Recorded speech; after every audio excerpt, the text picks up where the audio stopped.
Hi, this is Roger. Thanks for dropping by. What do they say about idle hands?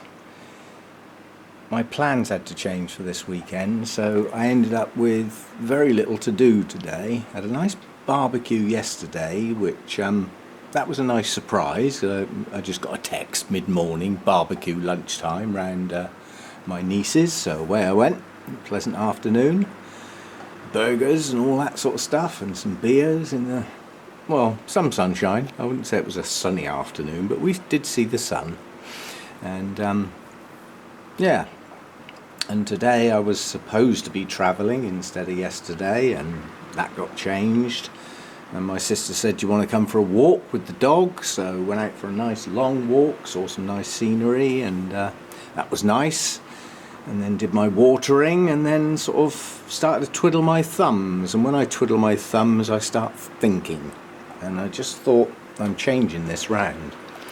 The new fogger that I got that was connected up to the inlet fan, the idea was it would hydrate the air as it comes in.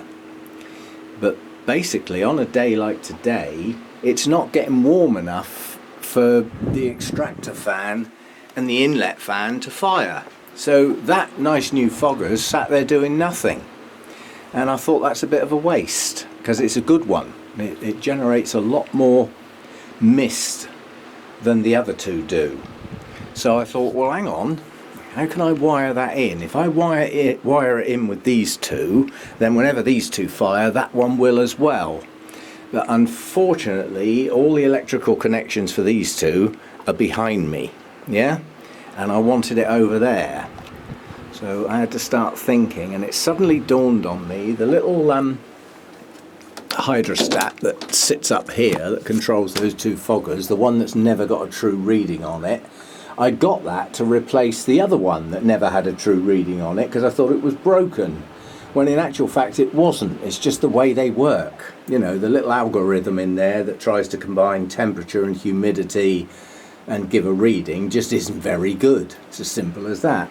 So I thought, well, I didn't throw that away, so where the hell is it? So I got it out. And not only is it still working, it's actually giving a pretty true reading.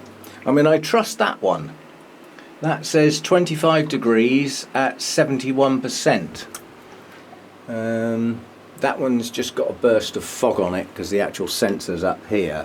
But it's reading a lot better than that one, which currently says 99.4. It's miles out. So, yeah. So I've set this one to 75 at the moment, and with a differential of 2. So when it drops down below 73, that fogger kicks in.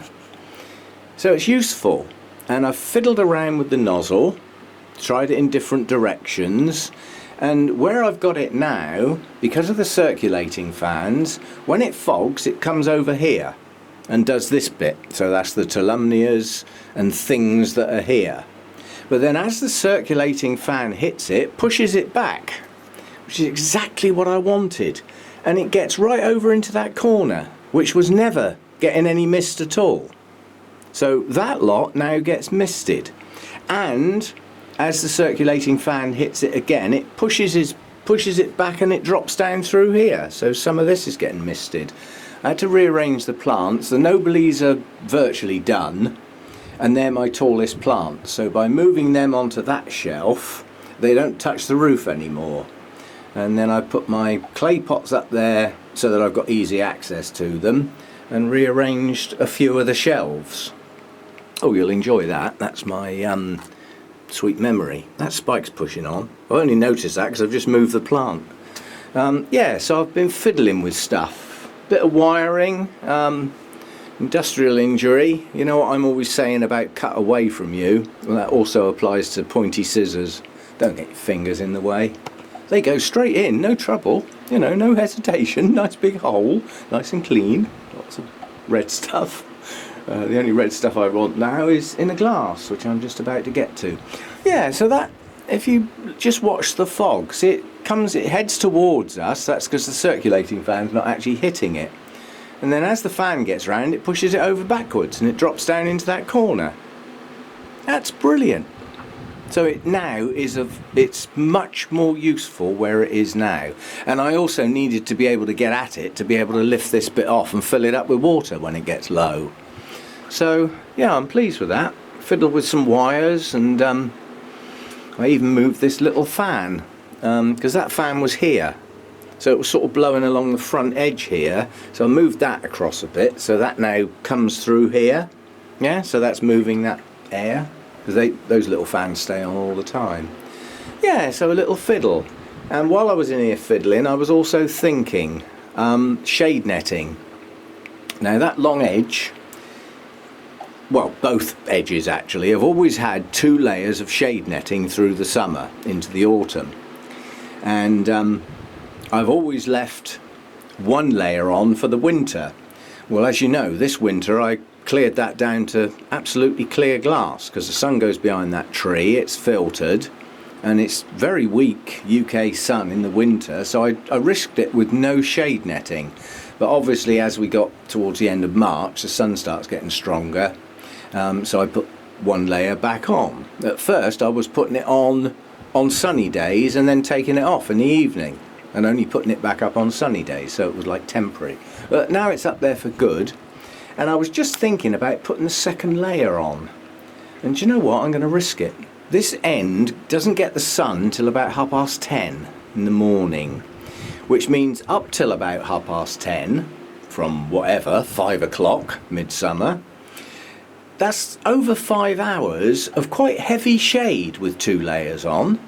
By leaving it as 1 layer, that's extra light for 5.5 hours of the day. So I'm having that. That's going to stick with 1 layer. And then as the sun comes round and gets much stronger, it's at an angle. So I think 1 layer is going to do it. Unfortunately, I don't think it will on this end, because that gets the sun from like late morning, 11:30, 12 o'clock, right through until quite late in the evening, 7 o'clock. And on a sunny day, that's an awful lot of sunshine to be coming through single layer shade netting. So I may well double that one up. Yeah, so yeah, some thoughts, some changes, and we'll see how this goes. Poor old Harvey Adam's getting a bit of hydration. He might have to move, because he's got blooms on. It's not ideal to fog your blooms, quite honestly. You start getting little black dots on them and things. But yeah, I mean, this was an initial stab at trying something different. And I was really pleased that I didn't have to go and get another hydrostat, that the old one that I thought was broken is actually working better than the new one that replaced it. Lovely Chinese stuff. Still, all I need to do is get a setting where the fogger comes on and I'm happy with that setting. What the number says doesn't matter. You know, it could say 20. As long as the fogger comes on when that gets down to about 70, I know it's working okay. And what the number on the little Chinese box says doesn't really matter. So I'll move some plants around, and I'm going to live with it like this for a while. I like that fogger being put to better use. It's working, it's getting at an awful lot more plants. Some of them are getting it right in the face, they're going to have to move. But that, you know, I can do that as time goes on. But at the moment, I'm getting fog into that far corner and drifting down through. That's never happened before. Now all of this over here and down through there gets covered by that one.